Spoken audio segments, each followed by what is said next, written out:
1-iyul kuni Isroil harbiylari G'azo sektorida joylashgan ikki xil yordam tarqatish nuqtasidagi tinch aholiga qarata o't ochdi. Al Jazeera manbalariga ko'ra, ushbu hujum oqibatida kamida 32 nafar falastinlik halok bo'lgan, 200 dan ortiq kishi turli tan jarohati olgan. Eng katta yo'qotish Rafah shahrida qayd etilgan.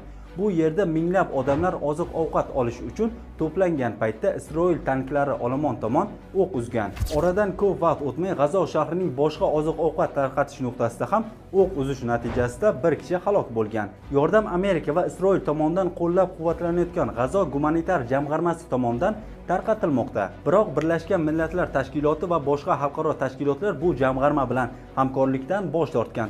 Ularning fikricha, jamg'arma betaraf emas, faqat Isroil harbiylari siyosatiga xizmat qiladi deya ma'lum qilgan. Guvohlarning aytishicha, yordam olishga harakat qilayotgan odamlar hali nuqtaga yetmay turib 300 metr masofadan o'qqa tutilgan. Voqea joyida vafot etganlar orasida yosh bolalar ham bo'lgan.